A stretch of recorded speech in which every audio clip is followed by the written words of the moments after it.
Welcome to Crimeline. I'm David.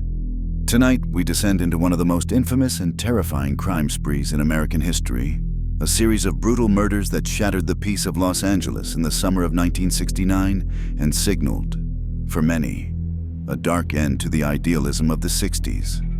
We are talking about the Manson family murders.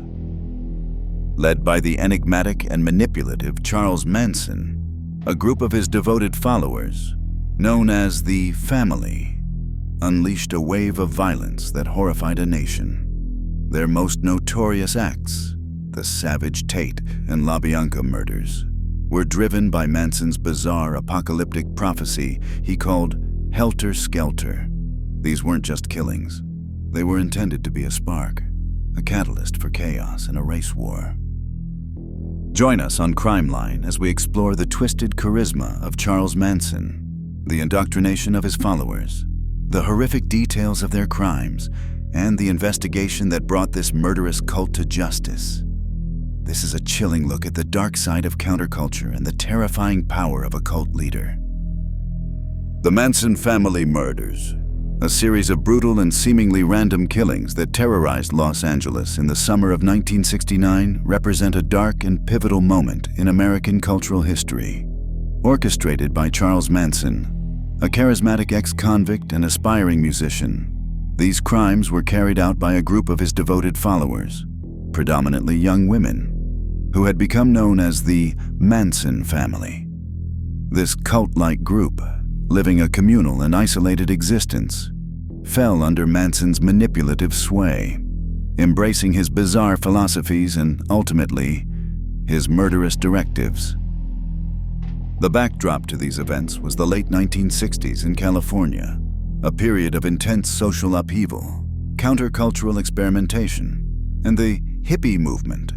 While often associated with peace and love, this era also had its fringes, where disillusionment and radical ideologies could take root. The Manson family emerged from this milieu, initially appearing as another countercultural commune, but gradually devolving into a group capable of extreme violence under Manson's control. The most notorious of their crimes occurred over 2 consecutive nights in August 1969. The horrific slayings at the home of actress Sharon Tate, who was 8.5 months pregnant, and 4 others on Cielo Drive, followed by the equally savage murders of Leno and Rosemary LaBianca in their Los Feliz home the next night. These acts were characterized by shocking brutality, involving multiple stab wounds, shootings, and the leaving of cryptic messages written in the victim's blood. The apparent randomness of the victims, coupled with the viciousness of the attacks, instilled widespread fear and panic in Los Angeles and captured national attention. The Manson family murders were not just a spree of violence. They were perceived by many as a symbolic death knell for the idealism of the 1960s. The image of flower children committing such heinous acts under the direction of a messianic leader shattered any remaining illusions about the inherent innocence of the counterculture movement. The crimes highlighted the potential dangers of charismatic cult leaders, the vulnerability of impressionable youth, and the terrifying possibility of motiveless, nihilistic violence erupting in seemingly safe, affluent neighborhoods. The Manson family and their 1969 murder spree thus became an enduring symbol of a dream turned into a nightmare, forever altering the cultural landscape. Charles Mills Manson, the architect behind the heinous 1969 murders, was a charismatic and deeply manipulative career criminal who evolved into a messianic cult leader. Born in 1934, Manson had a profoundly unstable childhood marked by neglect, his mother's transient lifestyle, and early encounters with crime. By the time he was released from prison in 1967, just before the formation of the Manson family, he had already spent more than half of his life incarcerated for a variety of offenses, including petty larceny, armed robbery, burglary, auto theft, and pimping. His time in correctional institutions, rather than rehabilitating him, seemingly equipped him with a cunning understanding of human psychology and manipulative tactics. Upon his release, Manson drifted to San Francisco during the height of the Summer of Love, a period US countercultural ferment and a magnet for disaffected youth. It was here that his ability to attract followers began to coalesce. He was a captivating storyteller, an aspiring musician who played the guitar, and he espoused a bizarre, syncretic philosophy cobbled together from various sources, including science fiction, notably Robert Heinlein's Stranger in a Strange Land, the occult, Scientology, which he had studied in prison, Dale Carnegie's self-help principles, and his own twisted interpretations of Beatles lyrics, particularly from their White Album. Manson preyed on individuals, predominantly young women, who were often alienated from their families, searching for meaning, or vulnerable due to drug use and the era's anti-establishment sentiment. He offered them a sense of belonging, acceptance, and a pseudo-spiritual path, positioning himself as a guru or even a Christ-like figure. His manipulative techniques were multifaceted. He used copious amounts of LSD and other drugs to disorient his followers and make them more susceptible to his indoctrination. He employed psychological tactics such as love bombing, intense displays of affection and attention followed by emotional or physical abuse to create dependency. He isolated the family from outside influences, fostering an us versus them mentality, and he instilled fear through intimidation and apocalyptic prophecies. He skillfully read people, becoming what they needed him to be, and then twisted that need to his advantage, demanding absolute loyalty and obedience.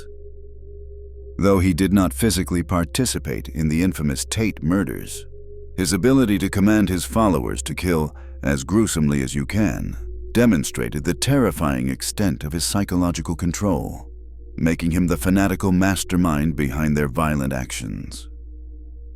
Spahn Ranch, a dilapidated 55-acre property located in the Simi Hills of Los Angeles County, became the primary headquarters and infamous commune of the Manson family from roughly mid-1968 until their arrests in late 1969. Once a popular filming location for Western movies and television shows like Bonanza and The Lone Ranger, by the late 1960s, the ranch had fallen into disrepair. Its owner, an elderly and nearly blind man named George Spahn, allowed Charles Manson and his growing band of followers to live there rent-free in exchange for daily chores, such as maintaining the property, running his dwindling horse rental business, and, crucially for Spahn, providing companionship and assistance, particularly from the young women of the family. Lynette Squeaky Fromme, one of Manson's most devoted followers, became Spahn's primary caretaker. The living conditions at Spahn Ranch were primitive and squalid. The family occupied the rundown shacks and abandoned movie set buildings, often sleeping in communal arrangements. They scavenged for food from dumpsters, engaged in petty theft, and lived a marginalized existence, largely cut off from mainstream society. This isolation was a key factor in Manson's ability to exert near-total control over his followers. At the ranch, he was the undisputed leader, guru, and patriarch. He orchestrated daily life, which included his rambling philosophical sermons, musical sessions where he would perform his songs believing he was a messianic musical figure, and group LSD trips, which he used as a tool to break down his followers' egos and make them more susceptible to his indoctrination. He also controlled their sexual relationships, often dictating partners in group orgies, a tactic to further erode individual loyalties and bind them to him and the collective. Spahn Ranch was not just a place of residence. It was the crucible where Manson forged his family into a cult capable of violence. It was here that he most intensely preached his apocalyptic Helter Skelter philosophy, convincing his followers that a race war was imminent and that they had a pivotal role to play. The ranch's isolation fostered an environment of paranoia and an us-against-the-world mentality. Activities included creepy crawls, secretly entering homes to rearrange items without stealing, to instill fear in outsiders, weapons practice, and the gradual escalation of criminal behavior that ultimately culminated in the brutal murders of August 1969. The ranch, with its eerie backdrop of decaying Western sets, became the perfect stage for Manson's twisted dramas and the indoctrination that led to one of America's most horrifying crime sprees. It was eventually destroyed by a wildfire in September 1970. Helter Skelter was the apocalyptic, race-based doomsday scenario that Charles Manson preached to his followers and which, according to the prosecution at his trial, served as the primary motive for the gruesome Tate-LaBianca murders. The term itself was lifted from the title of a song on the Beatles' 1968 self-titled release, commonly known as the White Album. Manson, obsessed with the Beatles, believed the band was communicating directly to him through their lyrics, embedding secret prophecies about an impending social and racial cataclysm. He interpreted Helter Skelter, along with other songs like Piggies and Revolution 9, not as artistic expressions, but as coded messages foretelling an imminent, violent uprising by black people against the white establishment. Manson's doctrine, as pieced together from the testimony of former family members, notably Paul Watkins and prosecutor Vincent Bugliosi's subsequent book, Helter Skelter, was both bizarre and chilling. He prophesied that black Americans would rise up and slaughter white society, particularly the wealthy and powerful piggies. During this chaotic period of racial warfare, Manson and his family were to retreat to a secret location, a mythical, bottomless pit in Death Valley, where they would wait out the violence. Manson believed that after the black population had successfully overthrown the white establishment, they would be incapable of governing themselves due to their supposed inherent inferiority and lack of experience. At this point, Manson and his followers, having survived the apocalypse and multiplied in numbers, would emerge from their desert hideout to take control and rule the world, with Manson as its leader, a figure who sometimes portrayed himself as a messianic Christ-like entity. The brutal murders of August 1969 were, according to this theory, intended by Manson to be the catalyst that would ignite Helter Skelter. He believed that by committing savage, high-profile murders against affluent white individuals and staging the crime scenes to appear as though they were perpetrated by black militants, for example, by writing pig in blood, a derogatory term sometimes used against the establishment, or attempting to leave Black Panther-related clues, white society would react with violent reprisals against the black community. This, in turn, would escalate into the full-blown race war he envisioned. The sheer brutality of the killings was also meant to show black people how to do it.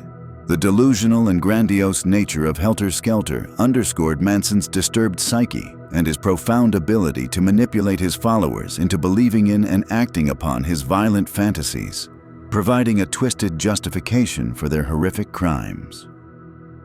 The murder of music teacher and acquaintance Gary Hinman in late July 1969 is widely considered a pivotal event that served as a dark prelude to the more infamous Tate-LaBianca slayings orchestrated by the Manson family. This crime, occurring just weeks before the August murder spree, demonstrated the family's escalating capacity for violence and Charles Manson's control in directing it, effectively acting as a gruesome test run and a hardening experience for his followers. Gary Hinman, a 34-year-old musician and PhD candidate at UCLA, was known to be friendly with some members of the Manson family and had occasionally allowed them to stay at his Topanga Canyon home. The motive for his murder was primarily financial, though accounts vary slightly.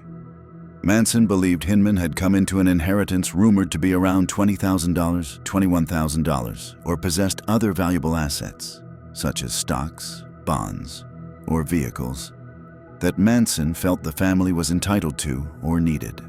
Another version suggests the dispute arose from a bad drug deal involving Hinman and family member Bobby Beausoleil, with Manson dispatching his followers to recover money. On July 25, 1969, Manson sent Beausoleil, Susan Atkins, and Mary Bruner to Hinman's home to pressure him into handing over the supposed money and property.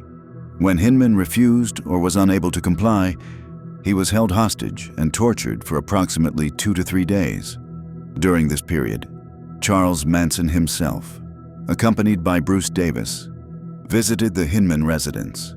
In a brutal act of intimidation, Manson struck Hinman with a sword or bayonet, severely cutting his face and nearly severing his ear. Hinman pleaded for medical attention, but it was denied. Ultimately, under Manson's orders conveyed to Beausoleil either directly or indirectly, Gary Hinman was killed. Bobby Beausoleil stabbed Hinman to death on July 27, 1969, while Hinman, a Nichiren Shoshu Buddhist, reportedly chanted Nam Myoho Renge Kyo after the murder, in an attempt to mislead investigators and align with Manson's Helter Skelter ideology. Beausoleil or Atkins scrawled "Political Piggy" on the wall in Hinman's blood and drew a paw print symbolizing the Black Panthers. Beausoleil was arrested on August 6, 1969, found driving Hinman's car and in possession of the murder weapon. His arrest and the subsequent loose talk by Susan Atkins while in custody would become key factors in eventually linking the Manson family to the later, more sensational Tate-LaBianca murders. The Hinman murder thus set a grim precedent for the violence that was to follow, showcasing the family's ruthlessness and Manson's direct involvement in instigating and orchestrating extreme brutality. The night of August 8, 1969, etched itself into American history as one of unparalleled horror with the brutal murders at 150 Cielo Drive in Benedict Canyon, Los Angeles.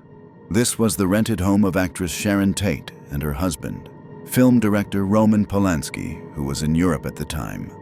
Under the directive of Charles Manson, a group of his most devoted followers embarked on a mission to commit savage, high-profile killings designed to shock society and, in Manson's delusional mind, help trigger his Helter Skelter race war. Manson reportedly instructed his followers to go to the former residence of Terry Melcher, a record producer who had previously declined to give Manson a recording contract and who had once lived at the Cielo Drive address, and to totally destroy everyone in it, as gruesome as you can.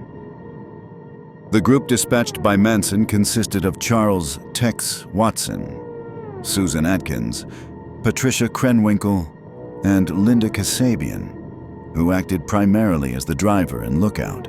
After cutting the telephone lines to the house, their first victim was 18-year-old Stephen Parent, who was visiting the property's caretaker, William Garrettson, who lived in the guest house, and was shot multiple times by Watson as he attempted to drive away from the estate.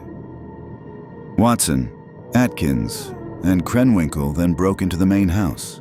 Inside, they confronted the occupants Sharon Tate, who was 8.5 months pregnant, Jay Sebring, a renowned celebrity hairstylist and Tate's former fiancé, Wojciech Frykowski, a Polish aspiring screenwriter and friend of Polanski, and Abigail Folger, Frykowski's girlfriend and heiress to the Folger coffee fortune.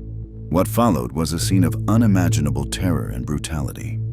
Sebring was shot and stabbed after protesting the treatment of Tate. Frykowski and Folger both managed to briefly escape the house, but were chased down on the lawn and viciously stabbed multiple times by Watson and Krenwinkel. Frykowski was also bludgeoned. Finally, the attackers turned their full attention to the heavily pregnant Sharon Tate.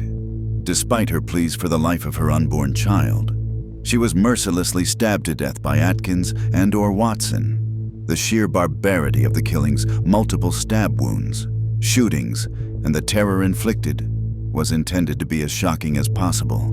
Before leaving, Susan Atkins, using a towel dipped in Tate's blood, wrote the word "pig" on the front door. The Cielo Drive massacre immediately sent waves of fear and disbelief through Los Angeles and the nation, marking a violent end to the perceived innocence of the 1960s. The individuals directly responsible for carrying out the brutal murders at 150 Cielo Drive on the night of August 8, 1969 were all devoted members of Charles Manson's family, acting under Manson's explicit instructions to commit gruesome acts that would shock society. The core group sent to the Tate residence comprised Charles "Tex" Watson, Susan Atkins, Patricia Krenwinkel, and Linda Kasabian.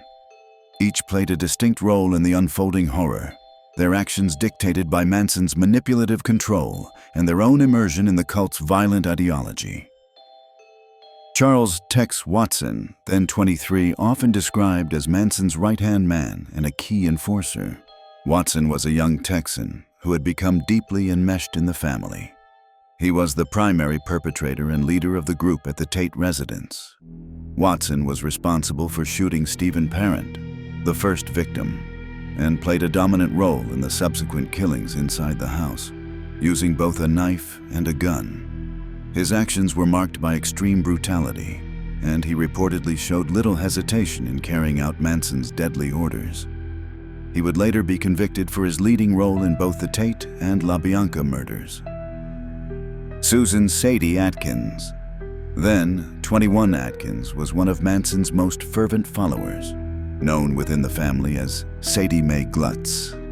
She actively participated in the Tate murders, admitting to stabbing Wojciech Frykowski and, according to some accounts, including her initial grand jury testimony, though she later recanted parts, holding down Sharon Tate while Watson stabbed her. Atkins also infamously scrawled the word pig on the front door of the house using Tate's blood. Her later boasts about the murders to cellmates while incarcerated on other charges provided crucial early leads for investigators. Patricia Katie Krenwinkel, then 21. Krenwinkel was another deeply indoctrinated member of the family. She actively participated in the violence at the Tate residence, notably chasing down and repeatedly stabbing Abigail Folger on the front lawn. She also partook in the stabbing of Wojciech Frykowski. Like Atkins and Watson, Krenwinkel displayed extreme loyalty to Manson during the trial, engaging in disruptive courtroom behavior. She, too, was convicted for her role in both the Tate and LaBianca murders. Linda Kasabian, then 20. Kasabian's role was significantly different from the other three, having joined the family more recently and with her young child present at Spahn Ranch. She was reportedly more ambivalent about the group's violent turn. On the night of the Tate murders, she drove the group to Cielo Drive and acted as a lookout. Crucially, Kasabian did not enter the house or directly participate in the killings.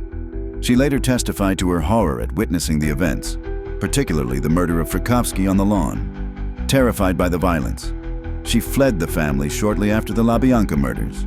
Kasabian became the prosecution's star witness during the trial, and her extensive testimony, granted in exchange for immunity, was pivotal in securing the convictions of Manson and the other perpetrators. These individuals, transformed by Manson's indoctrination and the cult's toxic environment, carried out acts of unimaginable violence. Their individual identities seemingly subsumed by the will of their leader and the group's twisted mission. The night following the gruesome Tate murders, on August the 9th at 10, 1969, Charles Manson orchestrated a second wave of terror, this time with a more direct personal involvement in the initial stages of the crime. Reportedly displeased with the chaotic nature and alleged panic of his followers during the Cielo Drive killings, Manson decided to accompany a group of family members on this occasion, seemingly to show them how it should be done, and to ensure the killings were carried out with the intended brutality and without hesitation. The victims this time were Leno LaBianca, a wealthy supermarket executive, and his wife, Rosemary LaBianca, a dress shop co-owner, Manson, along with Tex Watson, Susan Atkins, Patricia Krenwinkel, Linda Kasabian, Leslie Van Houten, and Steve Clem Grogan drove around Los Angeles for several hours, apparently searching for potential victims. Manson eventually selected the LaBianca home at 3301 Waverly Drive in the Los Feliz section of Los Angeles. The house was reportedly chosen because it was next door to a home where Manson and some family members had attended a party the previous year. According to varying accounts, including trial testimony and autobiographies of some members, Manson himself, possibly accompanied by Watson, entered the LaBianca residence through an unlocked door. They found Leno LaBianca asleep on the couch and Rosemary in the bedroom. Manson and Watson together subdued the couple, binding their hands. Leno's head was covered with a pillowcase secured with a lamp cord around his neck. After ensuring the victims were incapacitated and effectively helpless, Manson then left the house. Before departing, Manson instructed Watson, Krenwinkel, and Leslie Van Houten to kill the LaBiancas. He then took Atkins, Kasabian, and Grogan with him in the car, allegedly to commit another murder, that of actor Saladin Nader, which was aborted, leaving the chosen three to carry out the gruesome task at the LaBianca residence. The subsequent murders were exceptionally brutal. Lino LaBianca was stabbed multiple times with a chrome-plated bayonet by Watson, and the word "Way-RI" was carved into his abdomen. Rosemary LaBianca was also stabbed numerous times by Krenwinkel and Van Houten in her bedroom. The killers then used the victim's blood to write "Death to Pigs" and "Rise" on the walls. And Helter Skelter, a misspelling of Helter Skelter on the refrigerator door. Manson's direct involvement in selecting the victims, entering the home, and subduing them before ordering their deaths underscored his absolute control over his followers and his pivotal role as the mastermind of these horrific crimes. Following Charles Manson's direct involvement in subduing Leno and Rosemary LaBianca in their Los Feliz home on August 10, 1969, he departed, leaving a select group of his followers to carry out the murders. The individuals tasked with this brutal act were Charles "Tex" Watson, Patricia Krenwinkel, and Leslie Van Houten, Susan Atkins, Linda Kasabian, and Steve Clem Grogan, who had accompanied Manson to the LaBianca residence, left with him before the killings commenced, allegedly to commit another murder which was ultimately aborted. Charles "Tex" Watson, then 23. As in the Tate murders the previous night, Watson was the primary male perpetrator and took the lead in the physical act of killing. After Manson left, Watson began the assault on Leno LaBianca, stabbing him multiple times with a chrome-plated bayonet, one thrust of which was reportedly into his throat. He also carved the word "war" into Leno's abdomen with a knife or bayonet. Watson's role was that of the dominant and brutal enforcer of Manson's will. Patricia Krenwinkel, then 21 Krenwinkel, who had also actively participated in the Tate murders, played a significant role in the killing of Rosemary LaBianca. After Rosemary heard her husband's screams and began to struggle, Krenwinkel, along with Leslie Van Houten, took her to the bedroom. Krenwinkel stabbed Rosemary LaBianca repeatedly with a knife. She was also responsible for writing some of the bloody messages on the walls, including "Death to Pigs" and "Helter Skelter," misspelled on the refrigerator door, using the victim's blood. Her actions demonstrated a continued, horrifying commitment to the family's violent agenda. Leslie Van Houten, then 19 Van Houten, was one of the younger members of the group involved in the LaBianca murders. This was her first direct participation in a killing, and accounts suggest she may have initially shown some hesitation. However, under pressure and instruction, she joined in the stabbing of Rosemary LaBianca.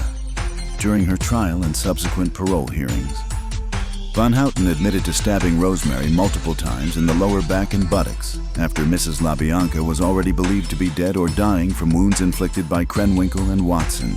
She testified that Tex Watson told her to do something to prove her commitment.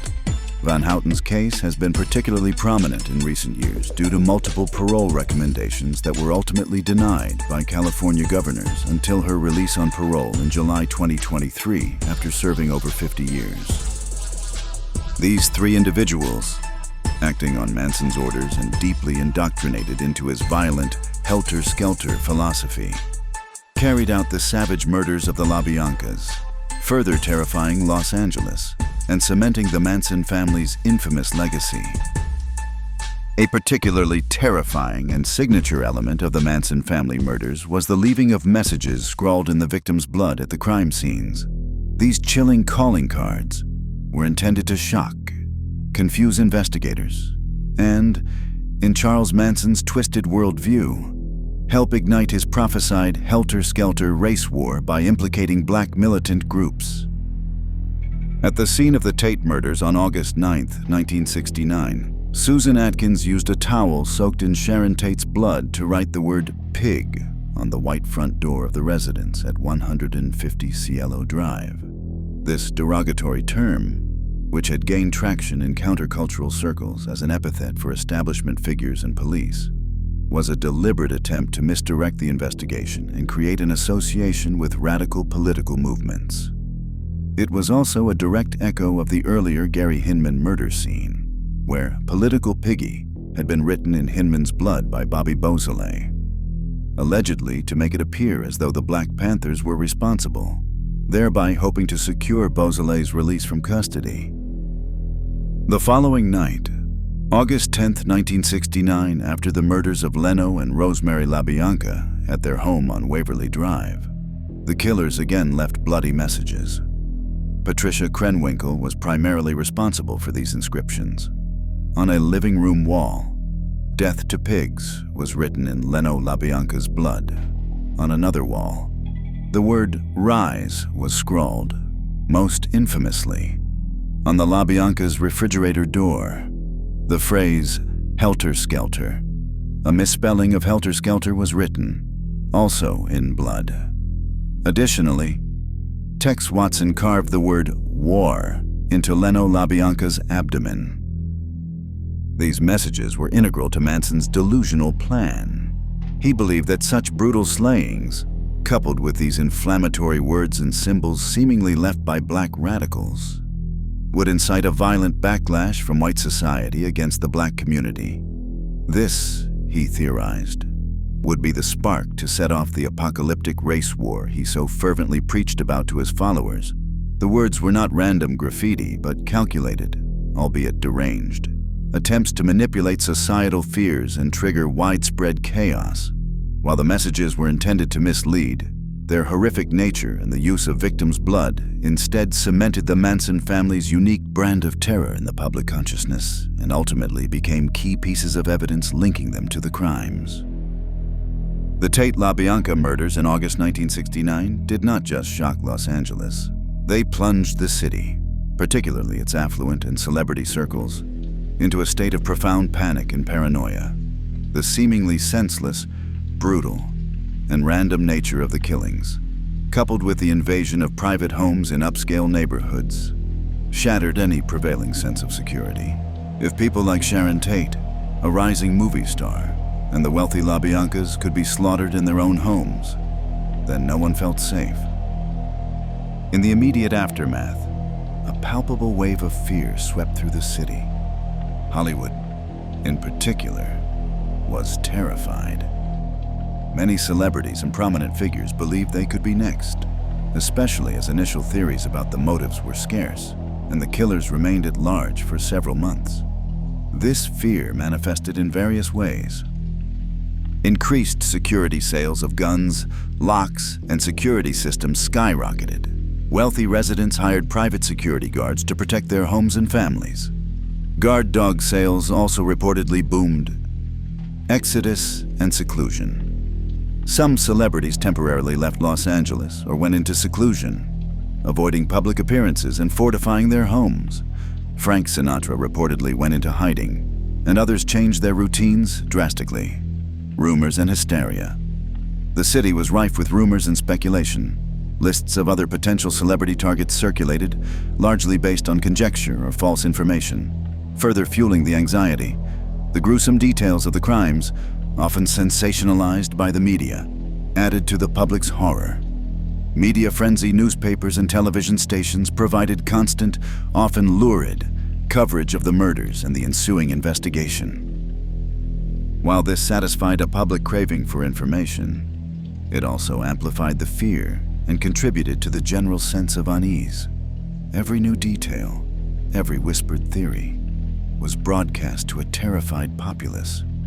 The social atmosphere in Los Angeles, especially within the entertainment industry, changed almost overnight. The carefree, open-door attitude that had characterized some aspects of Hollywood life vanished, replaced by suspicion and fear. Parties were canceled, and people became wary of strangers. The Manson murders were a brutal intrusion of violent reality into the fantasy world of Hollywood, and the city reeled from the psychological impact. The sense that such savage, inexplicable violence could strike anyone, anywhere, lingered long after the arrests, leaving a lasting scar on the city's psyche and marking, for many, a symbolic end to the perceived innocence of the 1960s. The initial investigation into the gruesome Tate-LaBianca murders was fraught with difficulties. The Los Angeles Police Department LAPD faced immense public pressure, a bewildering lack of clear motives, and crime scenes that seemed designed to shock and confuse. Early theories ranged from drug deals gone wrong to ritualistic killings, but concrete leads were scarce. The breakthrough that finally unraveled the mystery and pointed directly at Charles Manson and his family came not from traditional detective work alone, but from the words of the perpetrators themselves.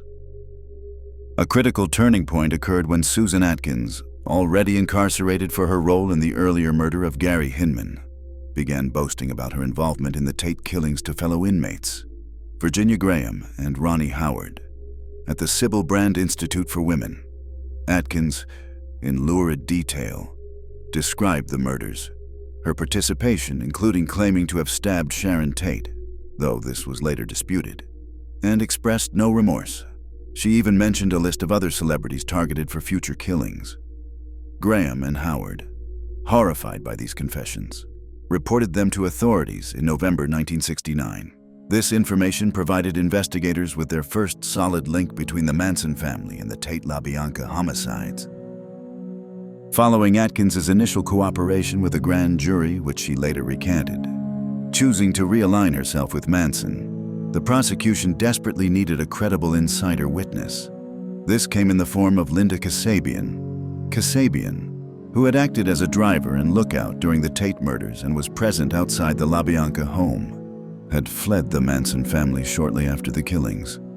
Deeply disturbed by the violence she had witnessed, fearing for her life and that of her child, she eventually surrendered to authorities in New Hampshire in early December 1969 and agreed to testify against Manson and the others in exchange for immunity from prosecution. Kasabian's testimony during the long and sensational trial was pivotal.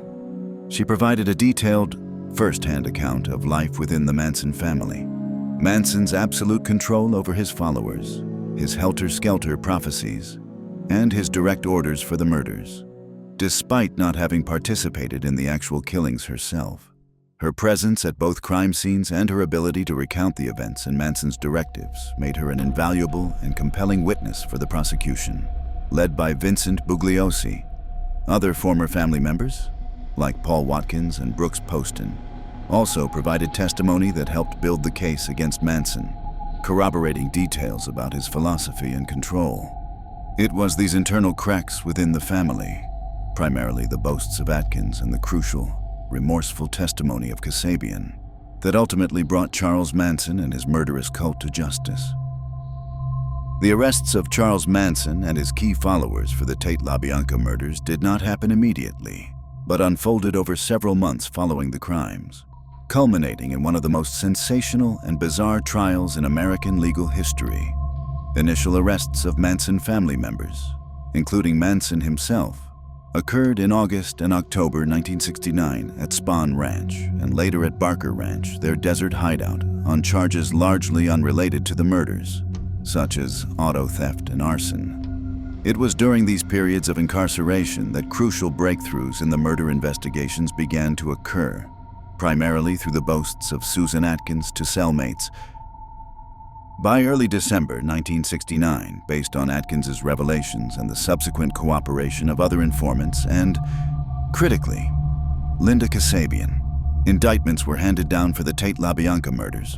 Charles Manson, Susan Atkins, Patricia Krenwinkel, Leslie Van Houten, and Charles Tex Watson, who was arrested in Texas and later extradited, were charged with the killings. The main trial, which combined the Tate and LaBianca cases and involved defendants Manson, Atkins, Krenwinkel, and Van Houten, began on June 15, 1970 with jury selection, and opening statements commenced on July 24, 1970. Tex Watson was tried and convicted separately in 1971 due to extradition delays. The trial, presided over by Judge Charles Older, lasted for over 9 months and became a media spectacle, notorious for the defendant's disruptive and often grotesque behavior. Manson and his female co-defendants frequently interrupted proceedings with outbursts, sang songs, and engaged in other theatrics designed to mock the court and intimidate witnesses. Famously, Manson carved an X into his forehead, an act quickly emulated by his female co-defendants in solidarity, symbolizing their perceived status as outcasts rejected by society. At one point, Manson even lunged at the judge with a sharpened pencil. The defendants also often turned their backs on witnesses or the court. Prosecutor Vincent Bugliosi meticulously built his case, arguing that while Manson may not have physically participated in all the killings, specifically the Tate murders, he was the mastermind who orchestrated them through his charismatic control and his Helter Skelter doctrine.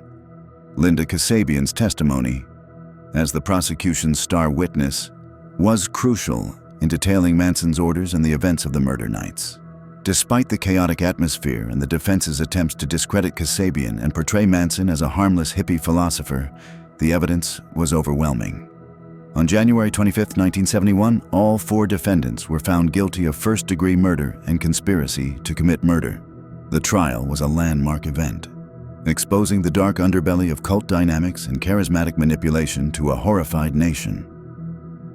Following their convictions for the heinous Tate-LaBianca murders, Charles Manson and his key followers involved in those killings, Susan Atkins, Patricia Krenwinkel, and Leslie Van Houten, were sentenced to death in the gas chamber by a California jury on March 29, 1971. Charles "Tex" Watson, tried separately later due to extradition proceedings from Texas, was also convicted and sentenced to death in October 1971.